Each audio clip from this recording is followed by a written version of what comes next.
Hello, and welcome to another episode of the Moped Outlaws. Oh my goodness, Ms. Francois is something beyond your wildest imagination.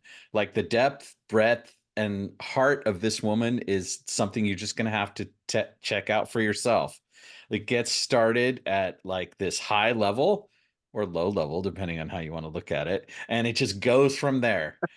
And it was great to hang out with Greg again. It's been a week since I saw him, so I missed you, and it's great to have you back. How are things going? Well, we're wrapped and I'm doing all the things that happen when you want to lock out a location in a better condition than when you arrived. And how And did you enjoy the yeah, show? What are your comments for people who are getting well, ready to go? she's juicy. She is definitely juicy. I love her pizzazz. I love her straightforwardness. And yeah, if you weren't an attached human being, you might be on a flight to wherever she is. She was in New York. Yeah, she definitely I was think you made an two had a offer. very nice vibe. Yeah, and for those of you Yep, who she are sure single, did. who are high caliber men, you got to stick around for this episode and check it out. Maybe you'll be the guy that needs to reach out to her, since I wasn't. Anyway, Yeah, please do the things: subscribe, share, like, comment, send us some email.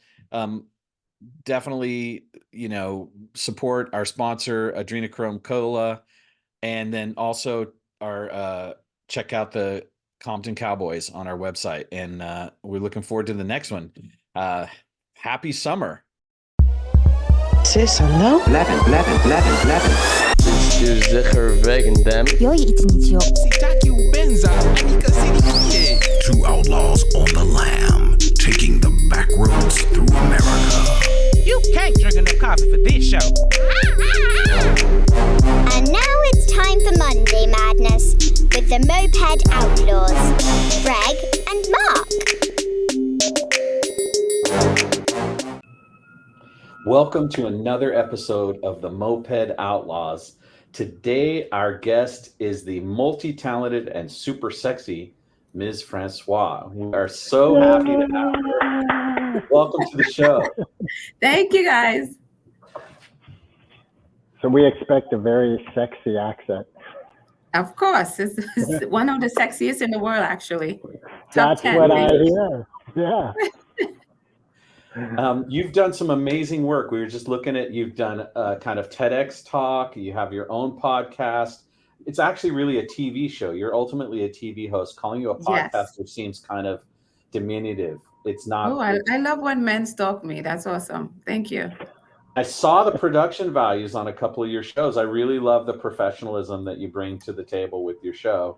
Yes, I appreciate and you. in particular, the episode I watched was where you had 3 male guests and you were really enjoying their attributes. We'll just say that. But what I really wanted to ask you was about your conversation about the penis with that one older woman. How did you think of having a conversation about the penis? Well, first of all, you do know I have like over 75 episodes. So I'm like, I've talked about penis in many different episodes. So I'm like, I'm not even sure which penis, which size, who I asked it. So that could be anything. But I'm like, what? That's Oh awesome. dear. And we're off to a hard start. A hard Well, start. Go ahead, Greg. What penis was it that you heard her talk about, Mark? Exactly. You were speaking with a woman who was mature in age. I'll use that term. Very mature. She was old. Yeah, What was the question? Come on, Mark. Tell me the question. So, what prompted you to have a conversation with an older woman about the penis, and what is it about it? Well, if I'm asking an older woman about a penis, think about it. She must have had a lot of penises in her lifetime, so that would be the best person to ask a penis question to, compared to someone who is 21 or something. So Right. I'm pretty smart. If you didn't know that by now. But No. that's what I'm saying. That could have been any episode. That's why I'm like, what was the question? Was it a real good question? Because I only ask great questions. Apparently, it was only a moderately good question, but I'm okay with that. All right, so let's ask this, Miss Francois, is sensuality and sexuality necessary nutrition for a healthy individual? Oh, hell, I mean, yes, sir, it What? is. You can say hell yeah. I was trying to do the whole proper thing, Miss Francois. Of course it is. And that's for everybody, especially in relationships. We need that, okay? Because even me, like, check me, I don't know when this gonna air. I don't know if I'll be broken up with that person by then. But it's even having certain relationships, and you want to be in something, you have that, you look at the person, you just want to bite them, you just want to eat them, you just want to, it's not cool to be in a relationship like, oh, he's a nice guy, great personality, and I think we'll have great kids. You want to have that yummy. When you eat some ice cream, you need that. Have you found that could be sustained over a long period of time with a single? I would say it can be sustained, but with everything, you have to put in the work. Because I in the beginning I had said it would be nice if I could exchange boyfriends or husband every 2 years, because initially that whole excitement you get, wanting to see the person, wanting to have those long phone calls. Then what happens after 2-3 years? And you get married, stuff like that, responsibility, you realize you have to pay bills, kids, somebody gain weight, all of these things factors into outside family, and I think people naturally kind of drift away. But you have to purposely make sure that whole sensuality is in there, but it's work. And most of the time men are just lazy to even work at that part, but we women always try to work. So what work is recommended? Okay, you see that, man, this is why I need some woman on the see, we should have Michelle and somebody else instead of Greg. But when I say work, think of it like this, right? When you first start something, when you first start a job or anything, you're all excited. You're like, thank God, right? So when I say work, is simple thing as knowing each other love languages to start. So if I, for example, like it when you take the car to get gas and do certain things. Women be like, oh, like for me, when you do certain things, I'm like, that's my man. He handled me right. If you know your love language is affirmation, tell that person, oh my God, you worked out today, honey, you look good. All these things would help someone be interested, keep the excitement going. But everyone gets lazy. No one brings flowers home anymore. No one surprises anyone anymore. And then you have a bunch of angry people walking around cheating, saying, it just doesn't work. But everyone's just lazy now. So Greg thinking of all the relationship he messed up. Go ahead, Greg. No, well, the lazy. So it's interesting because I just read this quote by Joni Mitchell, and it's come up a couple times in my life, where she was talking about being in being in a single relationship for a long period of time. And what she was saying is, when you first meet someone, it's like you fall in love with yourself because you're showing them all the best aspects of yourself. And over a period of time, they start seeing when you're an asshole, or that's reflected back to you, and you start not liking that. So you want to go find a new person so you can just again get the shiny, bright version of you. But what she said is, by doing the work and sticking with the relationship, you get something much deeper than that surface jumping from person to person to person. But no, and that's 100% true. And I mean, I've seen it in my own life. And I even met someone recently. Like, everyone says they meet their representative, a lot of times, right? People tell me I need to present a representative because I'm the kind of person. I met this guy recently and I said hi, right? But I went into, okay, do you have a wife, mistress, or side? Like, I need to know these things. So girlfriend, mistress, or wife. How many kids do you have? How old are they? Like, I need to know certain things up front. I think people prolong certain situations when they're dating. So everything always seems amazing. This time the IRS is looking for them. And I don't know these things until it's 1 year later in the relationship. And all of a sudden we're like, well, let's put these things together and let's see. But I think the older you get, I think your experiences teaches you a lot. And for me, forget the representative. I feel like we need resumes. Like, here's your resume. Thank you, Greg. Here's mine. You think this might work? This is all the challenges I have. This is what I'm working on. This is what I suck at. This is what I'm great at. Do you think we can maybe see how this might work? I mean, you'd still need that whole attraction and stuff. You need attraction to start anything for the most part. This is not an arranged marriage, right? But I think you need to start somewhere and have a foundation and then see if it's going to work. But now, if you're just going to play the field and we're just going to have sex, now that should be upfront too. But a lot of times, especially at a certain age, at my age, even though I look like 25, right, Greg? Yes, ma'am. I was going to say 19. I think at a certain time you want everything up front. So the representative is just not cute anymore. There's an element here of us using the word work, right? But it's actually play, right? We need to be able to play with each other at a high enough level that we're open and honest and transparent and put our attention on each other at the same level of quality as when we first start dating each other. So it's not so much putting in the work as it is being willing to play full out, play from the best place. That's how I see it. Did you just read that from somewhere, Mark? No, that's who I am. Oh, because I'm like, you look like you were reading something. I was like, no, he didn't just pull up something on Google. But No, good I job. did not. No, that's how my brain works. It was I'm a walking ChatGPT. Google when it comes to relationships. Oh, you've been in a lot of relationships, I see. No, but I've been in some quality ones. Okay. Well, thanks for your expert advice. Yeah, that's me. Except that's why you're here. I loved what you said. But is it just one man at a time for you? For me, or you're talking? For you. For me, yes. I've been with like dating coaches and stuff, and they say it should never be one person. You should date many different people at the same time. And I personally, just because they're a coach, that don't mean everything is for everyone, right? My experience is when I try to date multiple people, say I'm dating 10 different people, because they say that's a good number. 9 of the men could be crazy about me, but I might be crazy about guy number 10. So even though I'm dating all 10, you can't wait to run home and call your favorite person. So, and at the same time, it's such a distraction. And it's hard for me. Some people are great at it. Some people just going on dates to get free food. I mean, I don't really need that. But for me, I just need, maybe I could do 2 at the same time. Check me. I don't know when this is going to air, but right now I'm dating 2 people. And one I'm crazy about, that's the one that I still run home and I can't wait to be on the phone with. And the other one, I'm like, oh, he's a nice guy. And you're transparent with them about the relationships. Hey, I didn't say we having sex with anybody. I don't need to be transparent about nothing. Unless I'm having sex with you, I could be more transparent. Right now, I just put in my tongue in their mouth and that's about it. Okay?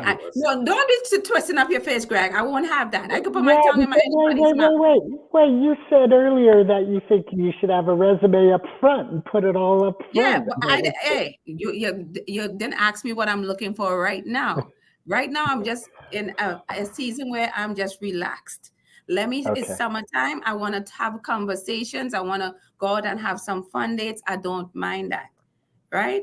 When I decide, okay, maybe I'd want something more serious with a particular individual, I have no problem having a conversation. But even if they're interested, they need to say something upfront, right?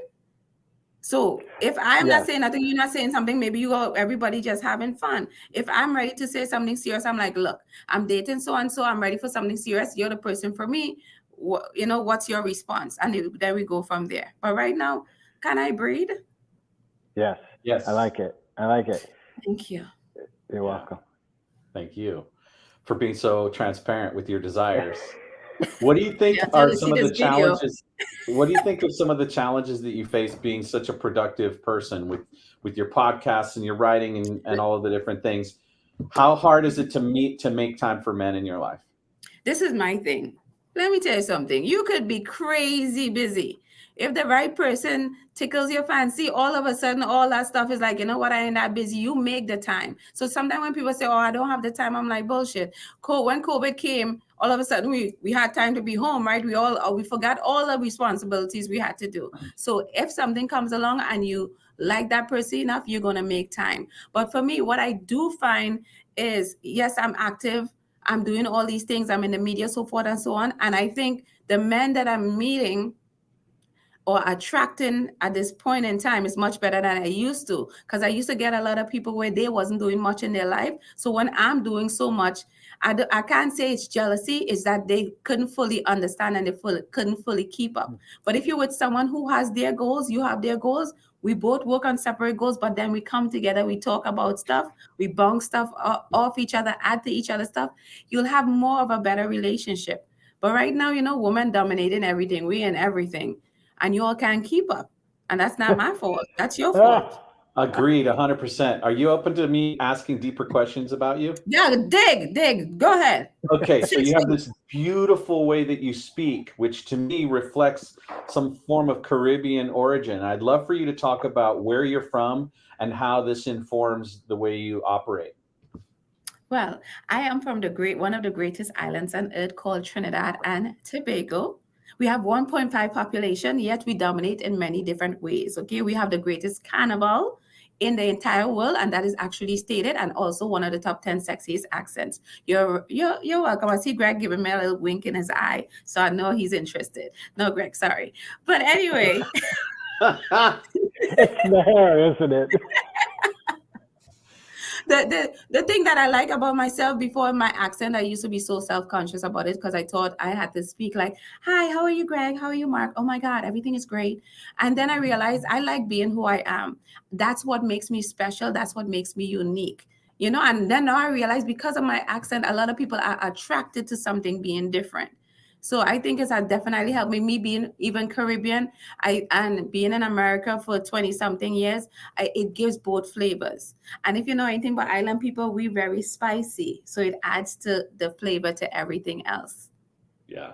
And Trinidad Tobago's the origin of some amazing musical genres. A lot of people don't understand, like they hear, everybody knows about Jamaica and reggae and all of that, but Trinidad and Tobago has a whole cultural musical history too. What are some of your favorite aspects of that island's musical lineage? Okay, suppose I didn't know nothing about my culture, but anyway, you're lucky. So we are known for calypso, right? That after years around in the late 70s, it turned into something called soca, which is more the fast-paced music. The thing is, I think you see how Jamaica is known worldwide. We know Bob Marley, we know certain dancehall artists, so forth and so on. One of the issues that we have with our music is very fast-paced, and it seems that's something only in a particular season. So Carnival is typically February, March of the year, and everyone. So example, as soon as you hear a Trinidad song, it sounds along the lines of jump, jump, jump, jump, brave. So it's a lot.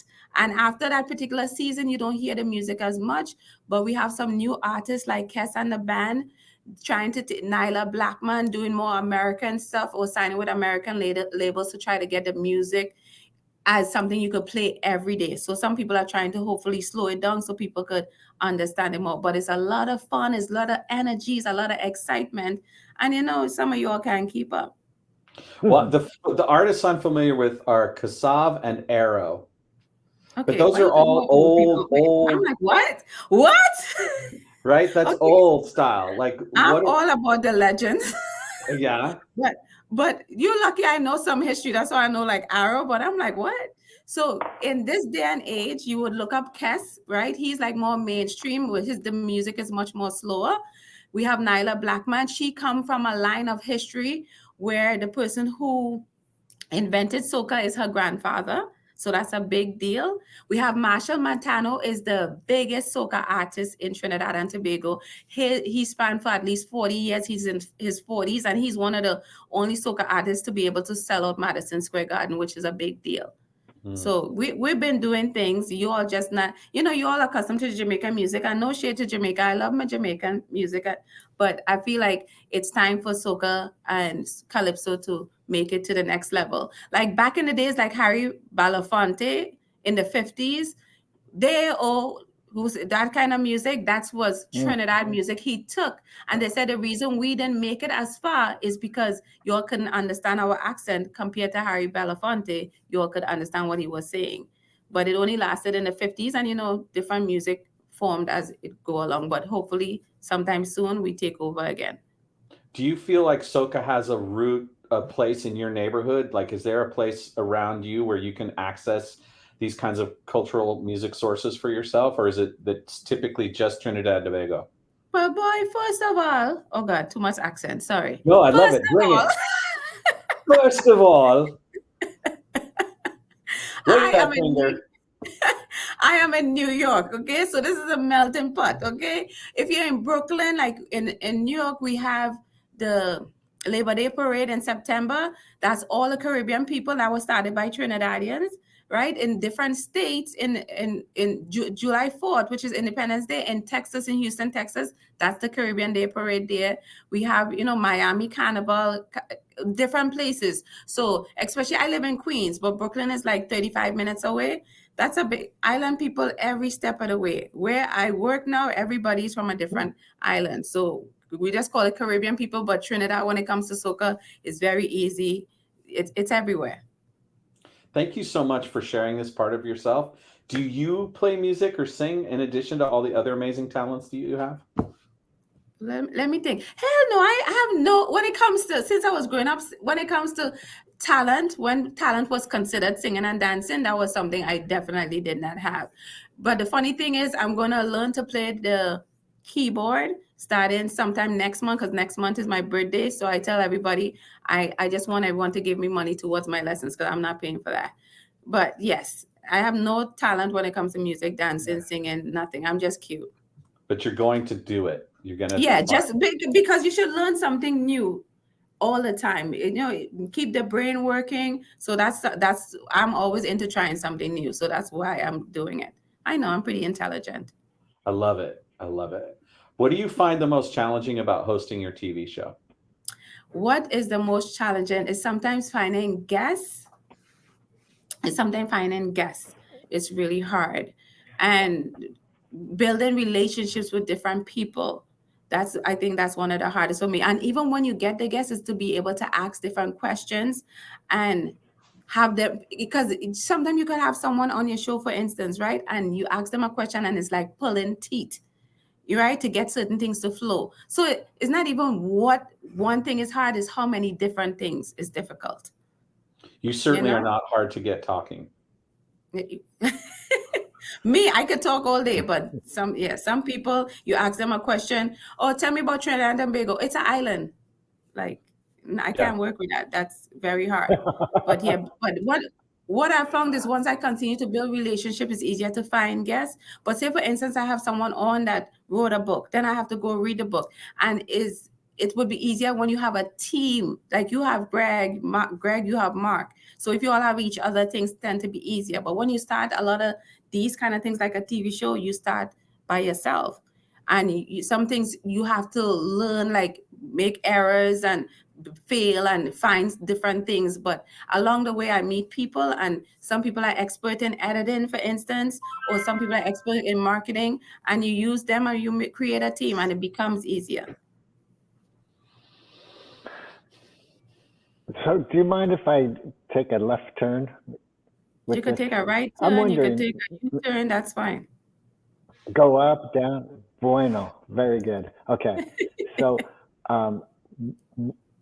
you are someone who just in this brief knowing you is very at ease with your individuality and who you are. And I'm wondering if there was any life challenge that brought this resonance of your spirit to fruition.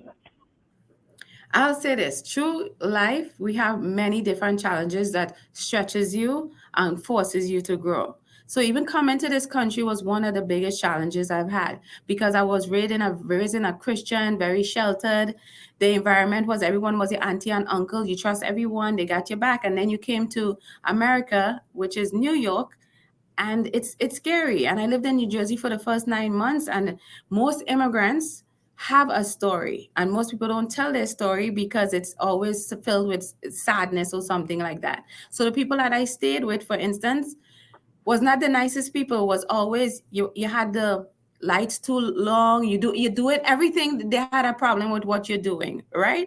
And it came to the point where they literally tossed my stuff out in a black garbage bag. I always emphasize black garbage bag because I want people to just imagine, you've been in a country for 9 months.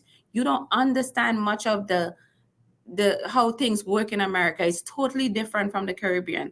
And I don't, people always say I have an accent, they don't understand what I'm saying, but Americans forget they have an accent. I don't know what you're saying either, right? And to be outside with not knowing where to go with a black garbage bag and trying to find where to sleep that night, that's scary. So I had one of those situations. I think that was one of the biggest challenges I had in my life for coming from a foreign country to this new country and being able to get over such a hurdle. Right. So that's one of my biggest challenges. Beside that, trusting people. I'm from Trinidad. Everybody's auntie and uncle.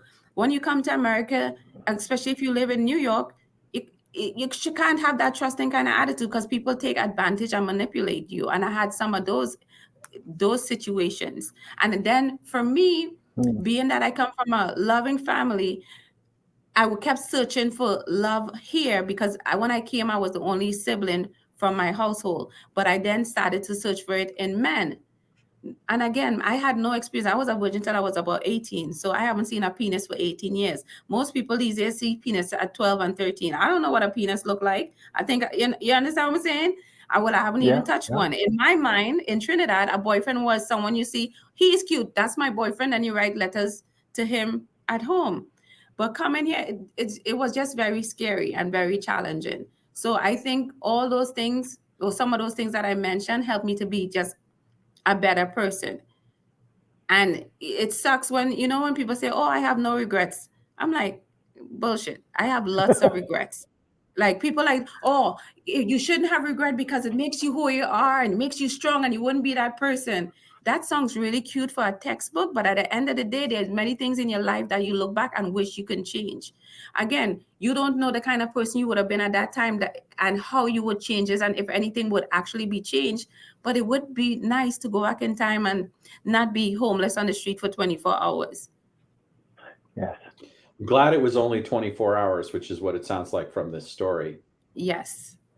That's when you find out how resilient and how powerful you really are, when you take that situation and then you manifest the next step in reality. And so I'm curious, how did you come to the realization of the Mss Francois Show? How did that come about and what was the journey like for you? Okay, so men was getting on my damn nerves, basically, right? You all don't know what you want. You finally get a relationship. Who not cheating on you? Who you can't find? Who you can't trust? Who sleeping with your friend? It's just a lot. And all I want, ever since I was a kid, to have a wonderful family, a bunch of kids, be barefoot and pregnant. That's what I want. Women like to come like, oh my God, you're holding back, woman. Shut up. If you want to be independent and go do all your stuff, you do what you're doing. I wanted to be barefoot and pregnant, right? Good, but obviously that didn't happen. But if you're out there looking at this show, I'm available. But with that said, I was frustrated of my relationships. So the show was supposed to be called Frustrated, but my boyfriend at the time, which we was like on shaky ground, he always used to call me Mss Francois. So I adapted because you can't have a show every day you're frustrated. So I adapted something called Mss Francois. And the whole premise of the show was to focus on relationship, but add humor. Because every time you go through a relationship, everybody's sad, depressed, they're angry. And sometimes when you look back at some past relationship, you laugh at yourself because you're like, why was I thinking like that? I could have done better. Oh my God, he's not even that cute. Why was I stressed out? So when you add the humor, the endorphins, certain things, you're not as depressed. You see things differently. Your guard gets let down. And I think it resonates with people more and people listen more when you add some humor. I didn't want to be like, hi, my name is Mss Francois. Today's show, that's boring. So I used to open my show with like 5 minutes of comedy and just keep things lively throughout the rest of the segment. But it honestly came from a sad, depressing, angry thing. If you're looking at this right now, I still don't like you. But personal development has helped. So you're very picky and choosy about who you date because you want to have like some fun. Have some fun. Yeah, my thing is, you know what, people, I don't feel like I'm choosy or picky at all, but we all should have standards. That's what it is. So if I have a certain standard, like honestly, if I had to pick my ideal man, again, I don't know how this person is in real, it would be Trevor Noah. Yes, he fine. right? But that's my kind of fine. But it's not only that. I mean, I've read up on him. I've read his book. He's an immigrant, so I like that we could relate to each other like that. He came from nothing. I can relate to that. He's funny and he's educated. So that's some things that I definitely look for, and certain things like you value, like he values his family. The friends he surrounds himself with is friends that when he was a teenager. So just because he makes money and he's touring the world and he had the Daily Show, that doesn't mean you have to change your friends and all of a sudden be hanging out with all these rich people that don't even understand the values that you have and where you came from. Did your mother and I'll give him my number. Wait, you're giving me your number? What? No, she wants Trevor Noah to have her number. Oh, So if anybody out there hears the I'll show, pass knows it on to Trevor him. Noah. No, trust me, I'll pass it on to him. Did your mother and father model a healthy, loving relationship? Oh, hell, stop talking craziness, okay? My mother had 8 kids with like how many different men, I can't remember, but I love you, mommy. Wow. Okay, why you trying to say, excuse me, why you said, oh, wow, you trying to say my mom is a hoe? No. What I'm Okay, trying to say is that you still believe it's a possibility to be barefoot pregnant in a very loving, fun, playful relationship for the rest of your life, but it hasn't been modeled. It's a very rare thing. It's a rare thing, but there have been examples. No one is saying it's a Disney movie, because if everyone realized in a Disney movie, they always close the curtain and they went off married. No one shows the after effects. I think the only Disney movie that showed that was Shrek, right? You have the kids, you stressed out, you want peace, right? I don't know why they made them ugly ogres, but whatever. But my thing is, it is possible, and I've seen it. Again, I always say you don't know what happened when two couples or a relationship, they close the door. But at the same time, I have seen it. Like my sister is married to an amazing man. And I think it has to be understanding. For example, my sister, she works and all that stuff, but she don't mind being more submissive. Right? And they have like that understanding. Then they have other people be like, no, I am running this household. No, if the man accepts that, that's fine. But that's why I say everything doesn't work for everybody. So you have to find your person. That's interesting, because with your sister, you do not see her submissiveness as a negative characteristic. It's a choice she's making that is working for her. Yes. So I think people like to be on the outside and judge people. If that was me, I wouldn't have done that. That's why you're single. That's your choice. Right. That's beautiful. Because for me, I hear submissive and I have a knee-jerk response of it's negative. You're lesser than yourself. But I hear you say that's not true for your sister. She is absolutely herself. Yeah, exactly. Yeah. You know, and I'm still old school, as in I would love a man to lead. But you see, my personality, people assume, oh my God, she's controlling, she's forceful. Why are you shaking your head, Mark? You agree with that? No. We both are. You are a very strong woman, Mss Francois. But I always say, if people have conversations with me, right? Because again, me as supposedly like an independent, confident woman, I could be a boss at my job and give people orders and stuff like that, right? I could be a boss in business and give orders. But maybe when I get home, I want to be like, yes, honey, which part of the chicken do you want? You want me to cut it for you? So it's still a choice who you want to be and how it makes you feel in a relationship. I want a man to be able to lead, right? And this is how I see it. This might sound corny to people. I don't really hear. This is how it is, right? Fine. Me and him could have all kind of conversations. I can tell him what my point of view is or whatever the case might be. And he could yes me to that. Yes, honey. Yes, honey. But there are times if certain things I say he could challenge certain things that I've said. And I don't mind like people take this in the wrong way. Like shake me a little, not shake me like, oh my God, this is abuse. But babe, I said this and this is how it's going to be. And I go, okay, honey, you're the man. What do you say? That makes sense to me. Like, I love that. Leadership is sexy, especially when the man is providing and protecting and making a safe space for you. Oh my God, Mark, are you single? No. Damn it. You looking for a mistress, son? You said that so. Oh my God. No, I'm not looking for a mistress. Thank you, that though. Was hot. If I was, you'd be top of the list.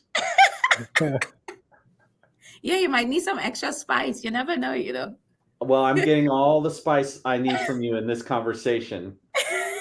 And I'm see, I know kind of what you want, and I want men to get this. Like, it doesn't take that much to be able to handle a powerful, fully expressed woman if you do it from this place of love, kindness, Yes. compassion, and then dedication to self. You have to have a spine, you have to have a structure, and then lead from love. That's all she's Yes. asking for. Am I right, Miss Oh Francois? my God. Oh, I want to hug you so much. But Ah, I can't fight. I yes. can't fight because I don't want nobody fighting me, okay? Oh, so I'm you're not going to fighting be you, but I dating would if I three had. men here. But yes, I think we as human beings make things complicated. And I think we're too busy making all these assumptions. Like, you could just meet someone, we're looking at the phone. Is he gonna call? He should have called me. Like, we make up all these things and have all this anxiety when it's really not that serious. If you like someone, call. Maybe if it's not reciprocated, it's okay. Take it as feedback. Don't take it as what's wrong with me. Maybe I'm too short. Maybe I'm ugly. Maybe you don't think I'm too smart. Maybe he's just not for you. He's not into you. It's okay. But we internalize so many things and then we waste time. Wow. I love that. And I love how frank you are about wanting this or that. You're just so right up front. I can see I why don't know any someone, other way to be. Like, this is what you get. yeah. You know, Greg's like that most of the time too. He is single. Yeah, but it's the hair, Mark. It'll never work.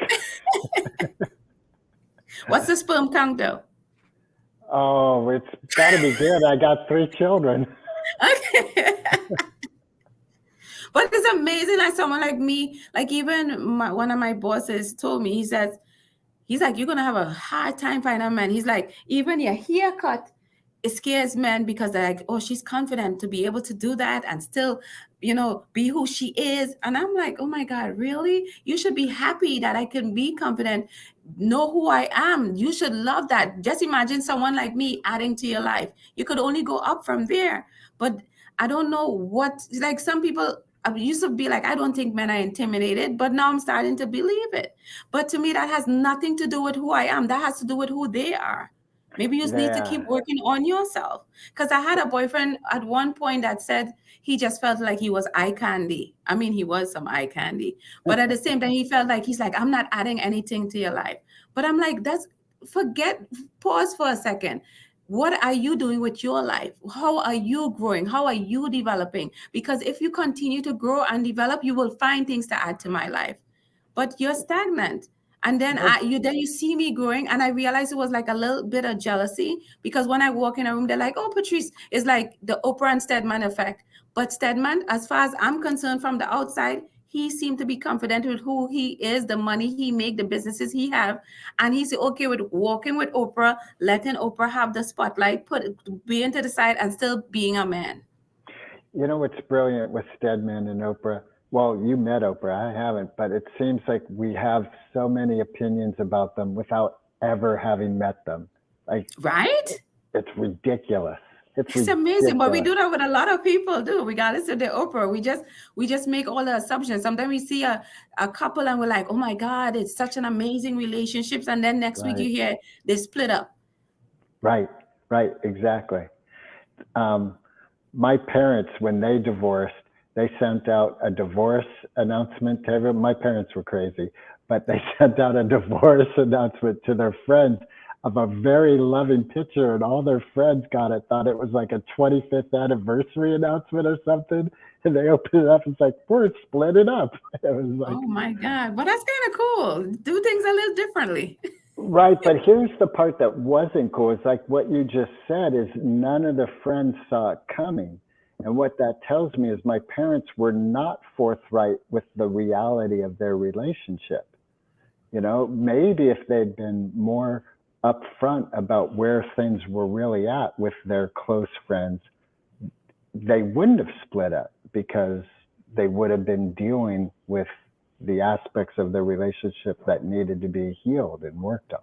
But I would say that could go both ways, right? Because sometimes you talk to your friends about it, and sometimes they have too much input and could make things worse. So if I'm all for having a friend or family, but it's like choosing wisely who is these particular people, because everyone goes around these days. And if you have read my book or seen anything, I can't stand the word friends. Everybody's a friend. It's a friends with benefits, a BFF, and it's just watered down. That is a bunch of people around you that don't even have your best interests at heart.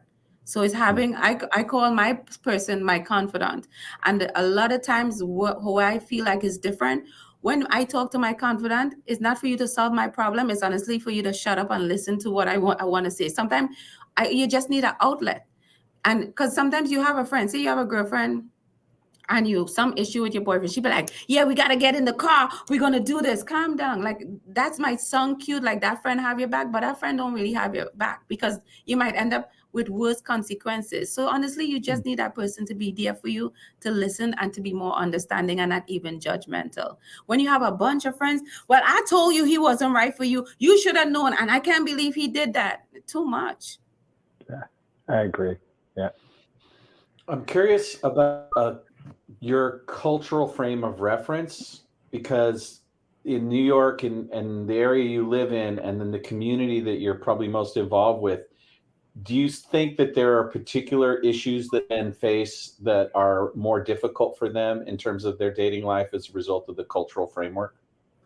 Oh, that's when it comes to culture and relationship. Yes, it's different. For me, right? Most of the time, I would rather date someone with a Caribbean background, and it doesn't mean he has to be born here. It means at least he was raised with Caribbean parents, and it's different. Like, I used to date my white boys back in the day, but anyway. But it at some time it was kind of challenging. It's cute when you're young, like, I'm gonna show you new things, you're gonna show me new things. But I got tired of explaining why curry is green, and I got tired of explaining different things. It was exhausting. It's cute in the beginning, but it's not cute all the time. But I find, for me, when I'm with my supposedly same like Caribbean people, they have a better understanding of the culture. The understand, like for instance, when I meet a Caribbean man, they you come out with your friends or whatever, they're paying for everybody. This, you good to go. When I come out with some of you American men, you're talking about 50-50, and you ask me out, and I'm like, I'm not accustomed to that life. Yeah. So it's different. And I think Caribbean people, we do have this loving, caring, giving kind of thing. And my experience, nobody come for me, it's my experience I'm talking. Now with the American man, it's just totally different. It's more me, and it's good that you're here.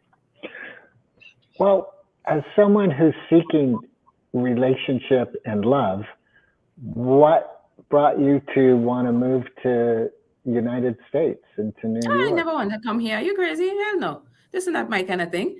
What the Well, reason why was I never would have wanted to come here. But your parents always think they want the best for you, right? So in a small island, is only so far you can go. But when you come to America, no matter what people want to say, good, positive, negative about America, it's still one of the best places to live. It's one of the best places for opportunities. It's just so many things here. So the whole thing was, let Patrice come to America. The schools are better, more opportunity to meet different people, to do different things, to see different things. When you're in an island, by the time you drive from here to there, you're to the end of the island. There's not much to see, and how much beach you're going to go to, So, I mean, now, am I okay with the decision of being in America? Yes, because it's been 20 something years. Initially, no, because again, it's what I've been through.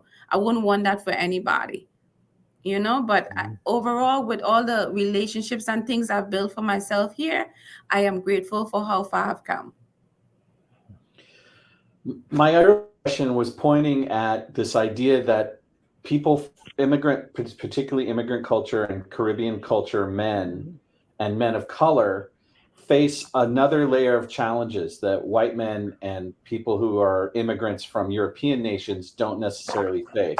And I think that ties into some of the issues that you're in terms of men being fully in their power. Do you see that as real? Is that real? Do you think there's still a lot of oppression that's going on in the men that are in your community? Okay, so let me break this down. So you just mean white people and black people? Because you're doing all this fancy talk. I'm actually asking about the Caribbean male perspective, right? In particular, Okay. because I think a lot of people understand the issues between black and white, but in the Okay. Caribbean community, there are other particular challenges, and that is particularly immigrating to the New York area, which I know a lot of Caribbean people do. What are some of the things that you notice about how black men in the Caribbean face challenges in living? Okay, so it ting out a little, but I'm gonna repeat what he said. What are the challenges that Black Caribbean men face in New York and in immigration and in defining their lives and being able to feel powerful so they can create the lives with their women that they want? Well, I ain't gonna make nothing up or whatever. I don't have a penis, so I don't fully understand what they might be going through or feeling. I could only that particular thing I could only speak from like my experience. But I realize, which is funny, forget the fact that the Caribbean black men compared to American men, right? I realize there's an issue with Caribbean black men and black American that I have definitely witnessed, because it's still a thing of you're not really black, or you they have this thing where American black men is like, oh, they come in and taking our own or whatever the case might be. So it's so funny how they have their own little fight and separate from even the white American men, so that they have their own thing going, like who's better than who. Like even me being a female with certain jobs, they would tell me that I'm not black, which last time I checked, my mom and dad was black.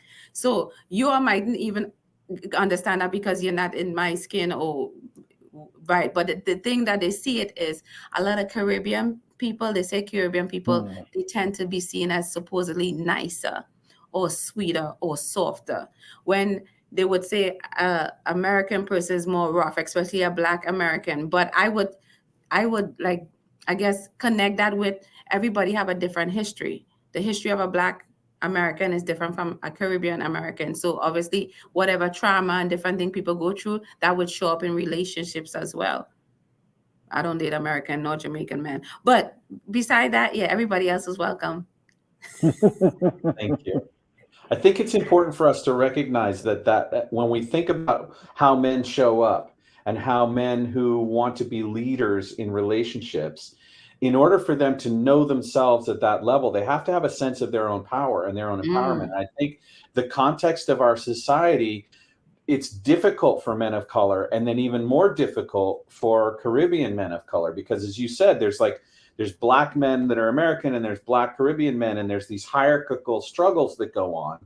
And this idea of warmth, compassion, kindness, community, and putting people's benefit first, that we see as weakness in the capitalist structure, but it's actually strength. But I don't have any awareness in my own experience, which is why I'm asking you the question. So you're asking a black Trinidad Caribbean female. You need okay. Yeah, what your perception is of the cult, because you want these men, right? You want this cultural reference to be part of your own experience. And what you've said is you want to find a man who can lead. The question is, what do you think is the biggest challenge that men, the kind of men you're looking for, faces in this culture, and what do we need to do better?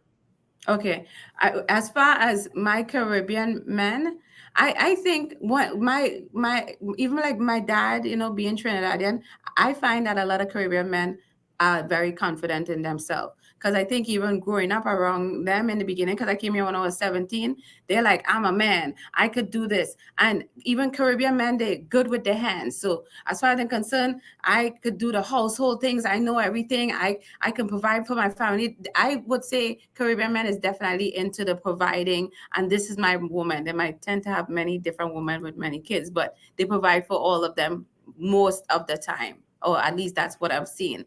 But I think when you come to this country, things get a little different, and you see things different, and certain things that they used to do sometimes gets a little watered down because they're trying to fit in to whatever culture they're coming into. And that could technically be like a negative in some aspects. It's good to learn about other cultures, but I don't mean you have to immediately adapt other things, because what's working for you, maybe you should let it work for you. So to all my Caribbean men, just continue being strong, confident men that we love, and don't conform for anything. Just be your true self. Thank you. I appreciate your willingness to answer the question, because on some levels the question itself was problematic. But Yes, Greg and I try to experience. I'm not a Caribbean man, but just right. experience only. But one of the things Greg and I do on this show is try to ask the difficult questions and have the uncomfortable conversations and still have fun. And you've been really good at that. We're coming close to the point where we have to transition to the end of the show. And so how do people get in touch with you? I know there's the Mss Francois Show. And if you just Google that, you can find all of the different socials. But how else do you want so I'm on all social media. So the main ones, the Instagram, the TikTok, the Facebook. No matter what your age is, I'm on one of your social media. So you can definitely check me out. Got it. And are you always looking for new guests and things, or you have a particular way that you go about finding the guests that you want to have on your show? Okay, so right now I'm even pausing on doing some shows. What I'm focused on right now, I'm the founder of something called Striving Goddesses, which I support other women, well, single women, I should say, who are exploring new relationships or healing from broken one. And I'm coaching some of them to rediscover their self-identity. But the main purpose of them is I want you to confidently transition to the next chapter of your life. Because a lot of times when we're in relationships or we're coming out of a relationship, we're looking for a relationship, we keep taking the same baggage. We take a purse, we take some kind of something with us in the next relationship, and then we wonder why it's not working. Right? So it's just making sure that people, I think a lot of time when it comes to male and female, we're quick to bash men, or men are not doing this and they should do that. And I'm like, it's not even about that. It's about making sure you are the best you can be so you attract the right people. Because in my life, I realized for most of my journey with relationship, I was just attracting the wrong person. And that has to be with me not knowing my self-worth, not knowing who I was. So therefore, I'm attracting those things. And then I can't get mad if I'm attracting those things. So just being the best you can be in order to transition and finally meet Prince Charming. Wow. You got to kiss a lot of frogs. Yes. But that could be a lot of fun. In some instances, yes. Wow. All right. Well, we have one question that we ask all our guests, so we're going to ask that question. And these are real. No. Okay. No. Okay. Sorry. I love it. We don't ask that question. Thank you for that answer. Okay. My cheeks are warmer than they were when I started. Thank you. Yeah, I just want to say, Mss Francois, you are juicy. You are juicy. So thank you very, very much.